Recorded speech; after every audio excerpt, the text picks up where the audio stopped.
Hello there, and welcome to the Average Pundits podcast, your home for all things Premier League. And I might sound a bit chirpier, and this podcast might sound a bit chirpier because obviously, if you've been living under a rock, you would not know that Liverpool have just won the Premier League. So I am extremely happy right now, and so is my guest, first-time guest on the podcast, and also a member of the Phantom Fleet YouTube channel, George.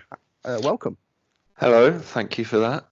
Very excited to be here. And I think even if you were living under a rock, you probably would have heard about Liverpool winning the league. It's quite big news, I'd say. Oh, it's huge news, especially, since, I mean, to give a bit of context to how me and George know each other, we sort of met in high school and like bonded over the fact that we both supported Liverpool. Mm-hmm. So this is like a huge, big deal, especially with like being surrounded by countless Manchester United fans and Man City fans that are like, haha, you haven't won the Premier League yet. So it's a bittersweet moment, definitely. Before this podcast gets underway, I would just like to say that Joe is unavailable to be on this podcast. I wish him all the best, and we can't wait for him to return to the Average Pundits, and I can't wait for my broadcast colleague to be by my side again. Now, let's get on with the show. So, to give a bit of context for the people listening, just give a bit of a background of what your channel, Phantom Fleet, is about, so they can go and check it out as well. Well, I guess the best way to sum it up really is, if you're a bit of a nerd, you'll probably like the stuff on there. We talk about video games, sci-fi movies, like all that sort of stuff, all that good stuff. Usually either informative or just like this, really, a bit of a casual discussion about stuff that we're interested in. So like recently we've covered the PlayStation 5 event that came out and just discussed all the games and sort of features that have come out. And yeah, that's it really. We do a few longer videos, like 50 minutes to an hour, but then we've also got some shorter 5 to 10 minute videos if you just want to dip your feet in and see how you feel. But yeah, so that's the best way to sum it up. Definitely worth the subscribe and a check out for sure. The link to Phantom Fleet will be in the description down below if you want to check that out, if you're on YouTube, or if you're on Spotify, just go and search them up. It's pretty simple. So let's get into a bit of a discussion. So as I've mentioned, we sort of bonded over the fact that we did support Liverpool, amongst a multitude of other things. We also like basketball as well, and we have known each other for, is it coming up to like 8 years now? Wow, longer than that, because we started school in 2010. So oh my, that is oh wow, a decade of dominance for George and Reese here, but definitely bonded over the fact that we did support Liverpool. And I mean, around that time we were going through a real dry patch. I mean, we had the signings of like Jay Spearing and John Joe Shelby to worry about, and Stuart Downing. Oh yeah. The good old days. When we had Roy Hodgson at the helm, and it was a real tough time to be a Liverpool fan. I mean, to be fair, it sort of kind of resembles what Arsenal are going through right now as well. Yeah, I think every team that dominates goes through a sort of transitional period, because for the first few years we didn't win the Premier League. It wasn't that we were bad, it was just always coming second, just not quite as good as Manchester United, unfortunately. But yeah, then sort of towards the start of the 2010s and all that, we started going through a pretty terrible transformational period where we're just making terrible signings. And it was to do with the owners, really, wasn't it? But yeah, that was definitely a tough time to be a Liverpool fan. Definitely, when you start in high school and everyone's just talking football constantly, and you're sort of like, well, I'm a bit lost here. We're surrounded by, as I said, United fans, and I mean, you're never too far from a United fan, so they're always going to be about. And even if they're a Blues fan or something like that, they would always poke fun, even though they weren't really doing anything themselves. And As a Liverpool fan, being a fan of a big team, you sort of kind of take that upon yourself and like, it's true, we haven't won anything in ages. So it just does feel really good to finally get that weight lifted off, even if it does come 10 years after it really matters. I mean, looking on the bright side of things, at least living in the Midlands, we didn't know many Chelsea fans. Oh yes, the decade of dominance it was for Chelsea in that period as well, and obviously the infamous Gerrard slip and Demba Ba finish was an absolute bane of the existence. But even worse than that, we got tortured for Liverpool losing 3-2 to Oldham in one of the cups at one point. Yeah. That was horrendous. But from where we look at the Liverpool team now, is it astounding to see what it was 10 years ago. We were being managed by, we thought Roy Hodgson was good because he got to the final of the Europa League with the Fulham side, and we snatched at the chance of him immediately after Rafa left. So to replace a genius like Rafa with Roy Hodgson, who is proving himself to be mid-table mediocrity at the moment with Crystal Palace, and it just kind of shows that the mistakes that we made and how good of a decision it was to eventually bring in Klopp. But then we also, as you mentioned with the Gerrard slip scenario, we almost did come second as well. So that 2014 season was kind of heartbreaking as well, wasn't it? 100%. But even more so than last season, I think, just because last season it was never really in our grasp. It was always we were just a couple of points behind City because we lost and drew to them. But in 13-14, it was anybody's game really, and just we didn't take that chance. And yeah, obviously felt terrible for Stevie and everything because it was his last chance really. But yeah, and then the following seasons, he sort of we kind of fell back a bit, and it was the Brendan Rodgers, the end of Brendan Rodgers' era, and like entering Jurgen Klopp's era, 4.5 years ago, starting the rebuild of Liverpool and bringing in some signings that may not necessarily have worked out, but then we did bring in a lot of really, really good players. Who would you say is Jurgen Klopp's like top 3 signings of his tenure? Oh, this is testing whether or not I can remember the players he saw. I mean, it's got to be Alisson and Virgil van Dijk. Yes. Are definitely the top 2.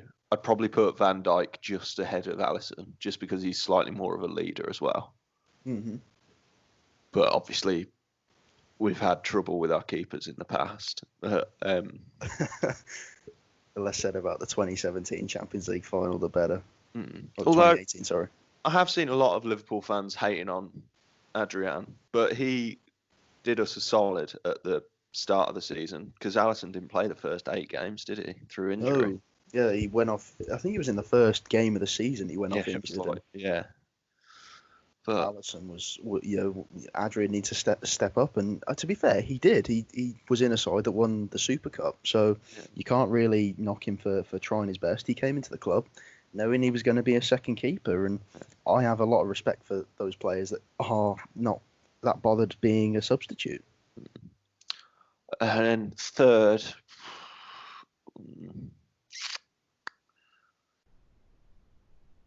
I think it's difficult because there's a lot of players that I think there's still a lot we've got to see from, because Robbo's great, but obviously is still quite young. Fabinho has been our best midfielder when he's been fit. He's obviously been struggling recently, but he scored a rocket against Palace the other day. So what a strike that was. He's definitely coming back. I think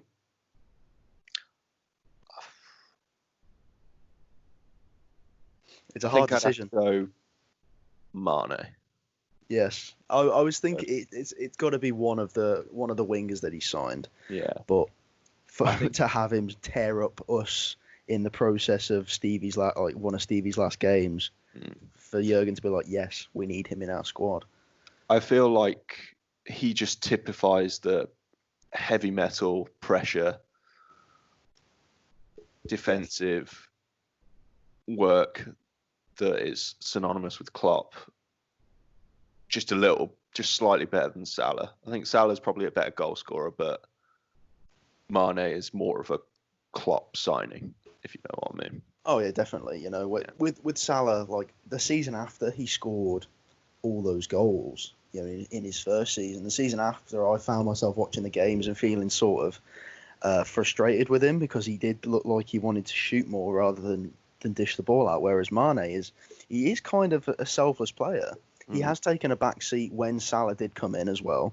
The season after he was tearing it up with Firmino and Coutinho, the Brazilian tandem. But to have that back seat as well, and like sort of all of our front three players are taking like backseat roles for the greater good of the club and the greater good of their trophy cabinets as well. And I think you are right. You know, with the pressing style of Jurgen Klopp and trying to win the ball back. I mean, we've got a great squad as it is. You know, we've got a lot of players that do have a lot of stamina and can chase the ball for 90 minutes if needed to. So Sadio Mane does.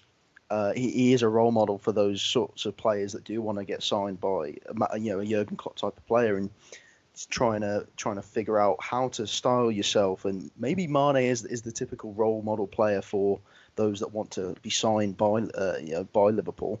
Yeah. What would your top three? I imagine it'll be quite similar, but yeah, I think mine would be exactly the same. I mean, you look at the stats of before Van Dijk and Alisson coming in, we cut our goals conceded right in half, and that's definitely an improvement. You know, Karius.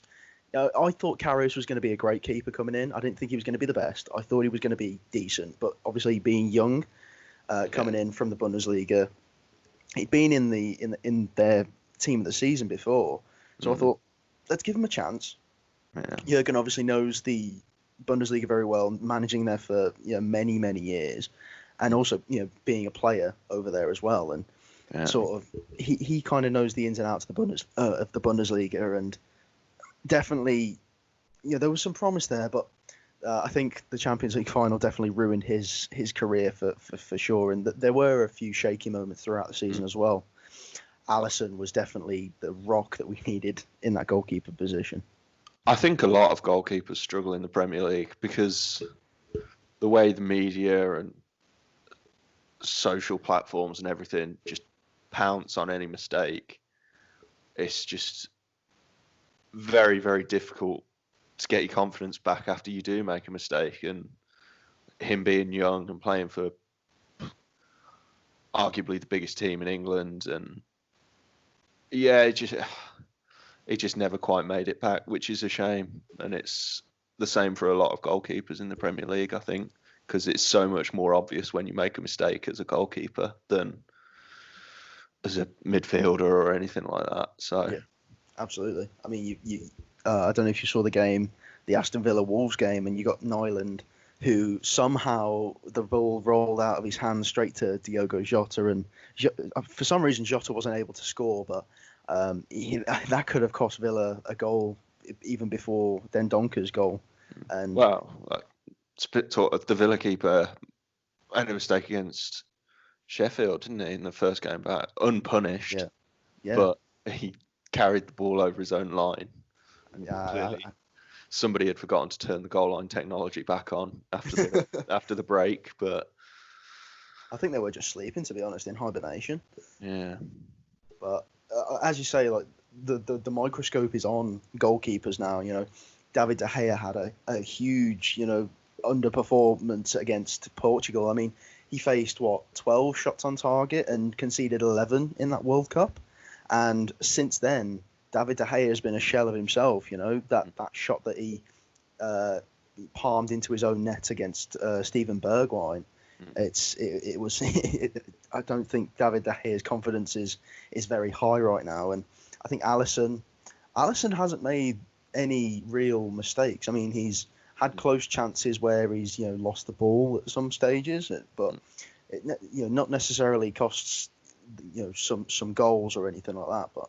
But Karius definitely was in need of a move elsewhere. I mean, the Premier League would not, the fans definitely would have been on his case for costing us the league. I mean, social media had him absolutely, hung and quartered. Like he was down in the gutters. I mean, you can tell how much he was sorry after the game, and that there's pictures of him in tears. But it's definitely a step up. Like, I mean, I remember back in like 2012 when we signed Simon Mignolet, and we were like, oh yes, we got a decent keeper after Reina, and it was the first game. I think I remember being at your house, and we were watching the game, and we conceded a penalty, and he saved the penalty, and we're like, yes, we've got a good keeper.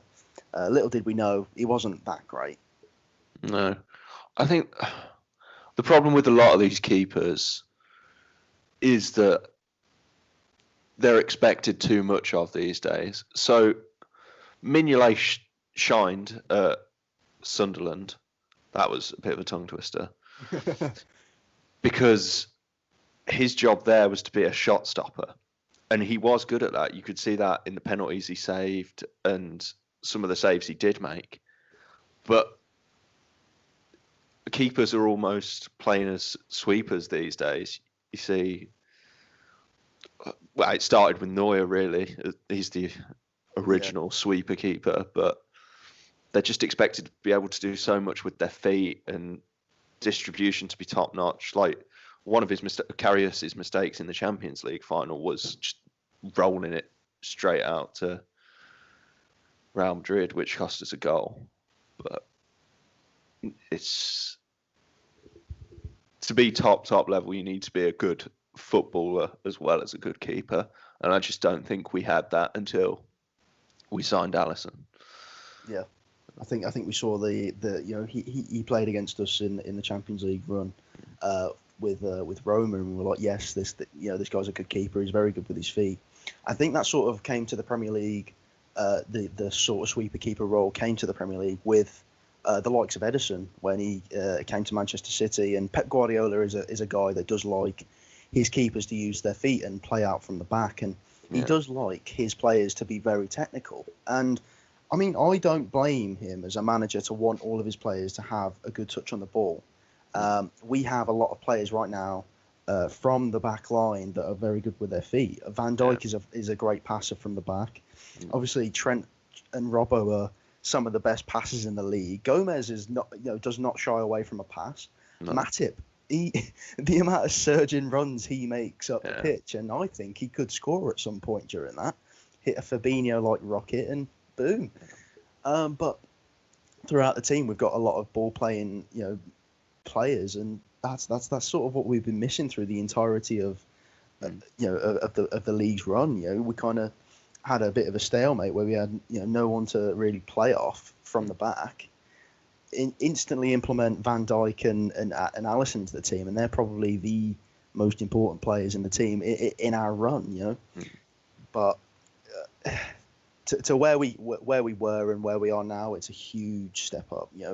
And Liverpool have not shied away from the transfer business and flipping players, for extortionate fees that. For some reason, I don't know how we managed to flip Benteke for how much we did, and Solanke for how much we did, Jordan Ibe. I mean, Liverpool's transfer business cannot be topped. No.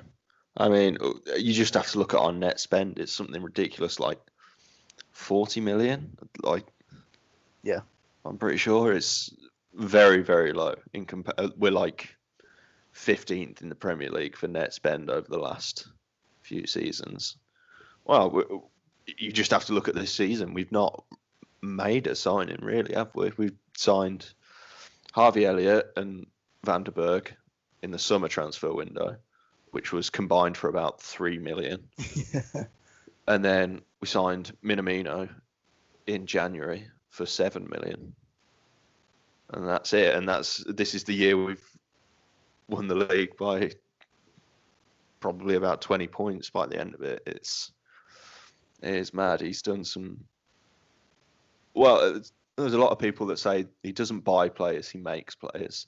I think that's definitely true. He's definitely improved Salah's game and Mane's game, and the role Firmino's playing is really, really helpful to the team.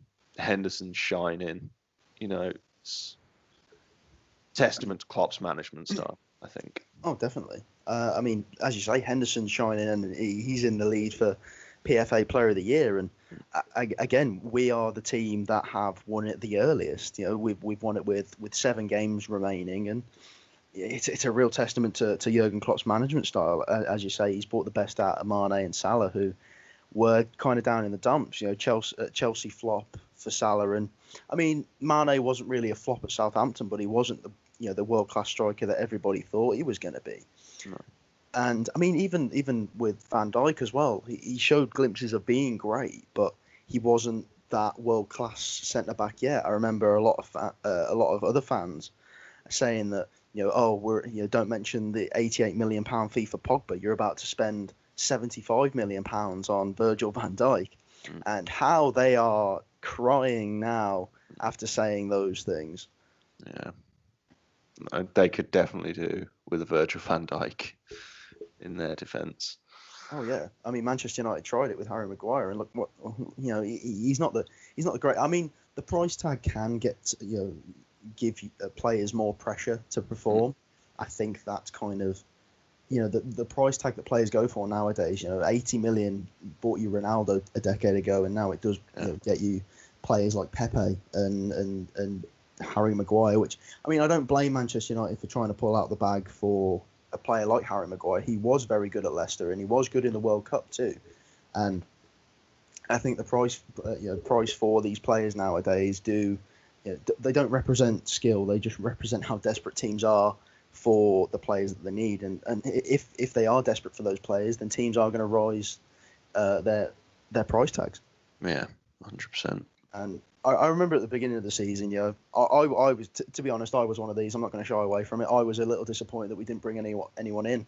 I thought that we were going to bring in, someone to help us out. And how wrong was I? I don't mind saying that I was completely wrong, that we didn't need anyone bringing in the summer. And Klopp always proves his doubters wrong. He's won the Premier League now.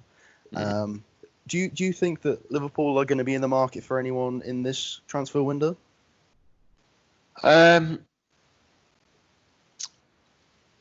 think we've got to be. I think we need a striker. Obviously, we missed out on Timo Werner, but there's a load of people now saying that Klopp never wanted him, but I'm sure we did.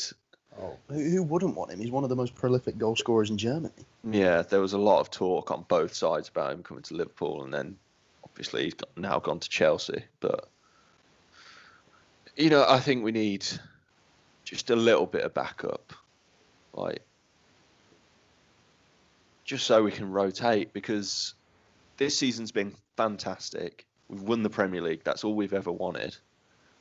But because we've put so little emphasis on the other competitions, we did field strong teams in the Champions League, but the FA Cup, the League Cup, all that, we didn't really. I think we need a bit of a deeper squad so we can challenge on more than one front, because it'll always, if not, it'll always be, Manchester United won the treble, they're a better team. We need to do something similar to that. We need to dominate multiple competitions, I think. But yeah, I don't necessarily think it's going out and buying one massive player, because I think there's not many positions in that Liverpool team where you could go, there's someone better in the world than this. Maybe midfield with, obviously, I would love it if we signed Kevin De Bruyne. I think he's a fantastic player.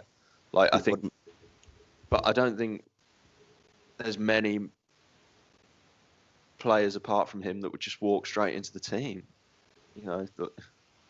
It shows with how good we are, and I think it's also definitely in the Premier League. There's not many players that would walk straight in. Yeah. It's obviously harder to tell with players in foreign leagues whether they'd walk straight in, because you don't know how they'll adjust to life in the Premier League. But I think we just need. We're letting a few players go, like Lallana's going at the end of the season, isn't he? And stuff like that. I think it's just a matter of getting rid of some of those older, sort of not quite at the level players running out of contract, and replacing them with younger, sort of more dynamic players who are willing to try and burst into the first team. Obviously, no offense to Lallana. I think he's been a great player for the club. He's scored some important goals, but I just think we need players that, if you see them on the team sheet, you won't think that's a B team. You'll think that's a rotation, if you get what I mean.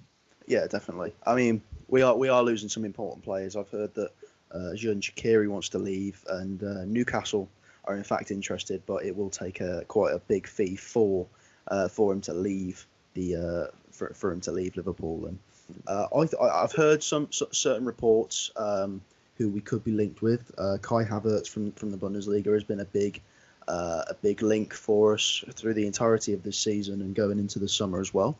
I've heard the Spanish Thiago, who's currently playing at Bayern Munich. I've heard that he has also been linked with Liverpool, and also recently.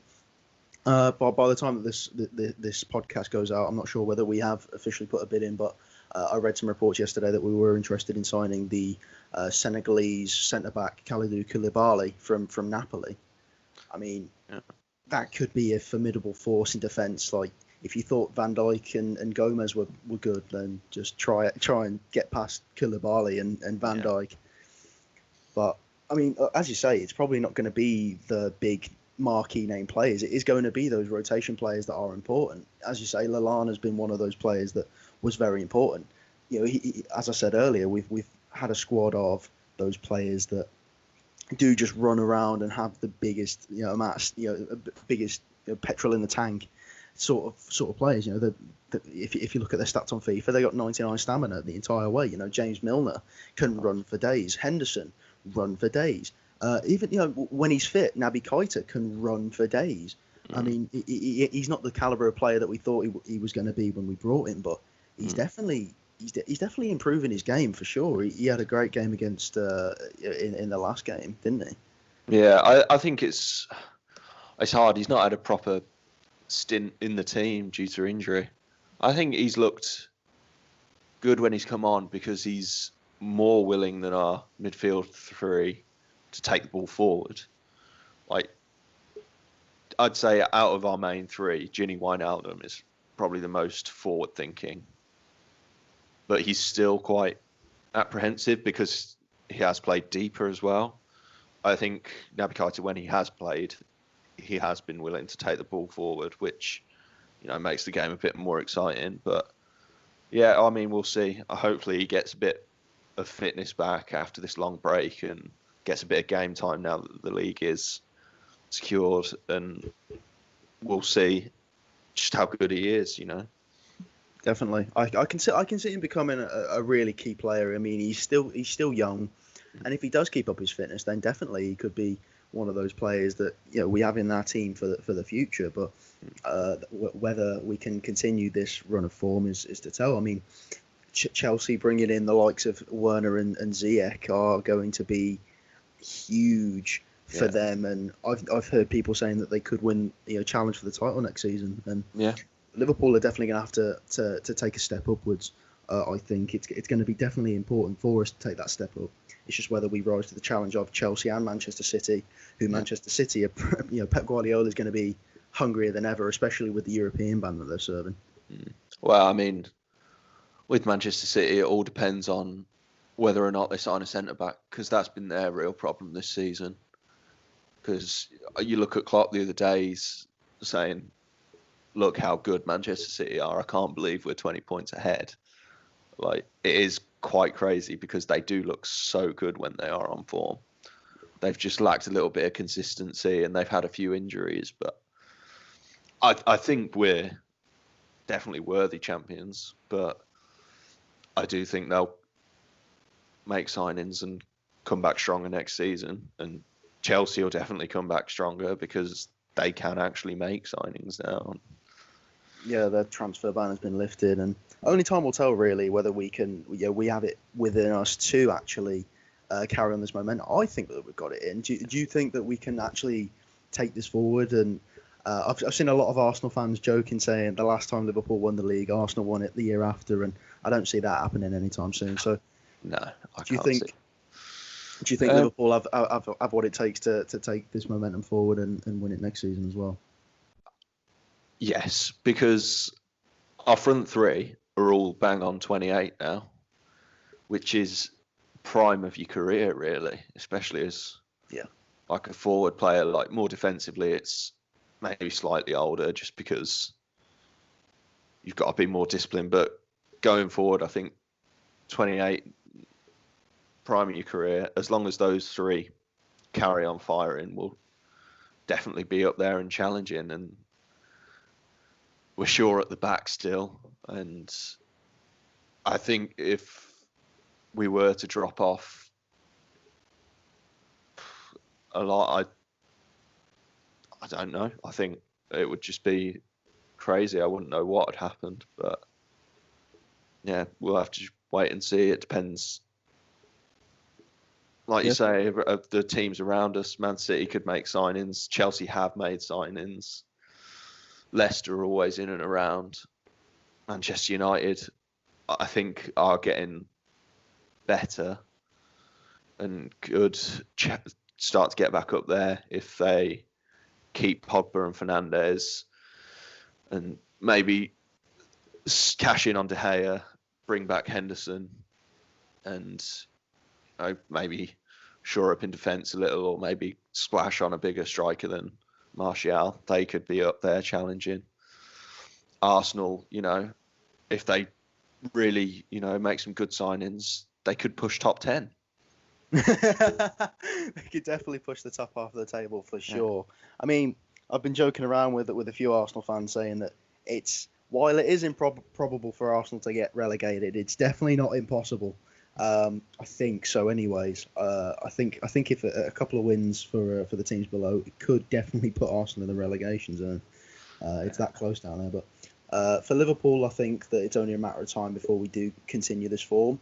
They do have to carry that hunger. I was watching a Andy Robertson interview, and he says that the disappointment from the season not winning the Premier League before, it drove them to actually taking the form that they did produce. I mean, it was the highest finish of any second, highest points tally of any second place in the history, and they just took that. Obviously they loved winning the Champions League. The Champions League is the definitely one of the best prizes you can win as a player, but to win the Premier League in that same season, it could have been a double, and that disappointment drove those players to definitely new heights this season. And maybe the hunger might not be there as much, but I hope that it is. You've got boyhood. He's going to be a club legend. Trent Alexander-Arnold. He's going to be the modern day Liverpool legend, I think. Well, I'm a bit apprehensive just because he's still because looking at that 13-14 season, like I thought John Flanagan was exceptional. A young Liverpool lad burst on the scene, but he's had a few injuries, and just, where even is he now? Not like God, yeah. Is he? He might be at Rangers with Stevie, but like I think he's just completely dropped off. So I'm, obviously Trent Alexander-Arnold is much higher standard, especially going forward, than Flanagan was. But I'm just, keeping calm and hoping he carries on playing as well as he is. And with age, his defensive game will only get better. And offensively, he's probably the best in the world, which is ridiculous for someone so young. He's early 20s. It's crazy. Yeah, he's our age. What are we doing with our lives? Yeah, I sometimes wonder, we're sitting here on a podcast, and Trent Alexander-Arnold being the best right back in the world. And meanwhile, I mean, Kylian Mbappe would be in the same year as us at school, and he's winning World Cups and being shortlisted for the Ballon d'Or. Maybe we need to start working on our fitness and getting into some football. Yeah, well, I do anyways. So, I mean, with Liverpool, only time will tell whether we can carry this on, and I definitely hope that we can, because I can take many more of these Premier League trophies for us. So, if you did enjoy this podcast, please do give it a like if you're on YouTube, or give us a follow on our social media pages: Twitter at Pundits Average, the Twitter at the Instagram, at Average Pundits, and the Facebook page, Average Pundits. The business email for any inquiries, please do go to theaveragepundits@outlook.com. George, thank you so much for being on this podcast. It's been an absolute blast. No worries. Thank you for having me. It's been fun. And if you do want to check out the Phantom Fleet, the link is down below in the description. Do you have a social media page for it as well, George? Or yeah, we do. If you check out the YouTube channel, everything's there. I think we've got Twitter, which is at Phantom_Fleet, I believe. But yeah, it's all on the YouTube page, so you can just redirect from there. Anyway, you can search for the Phantom Fleet. Please do go check it out. It's I check out every single video. I think the quality content is absolutely fab. So do go and check that out. George, thank you so much for being on, and we will see you next time.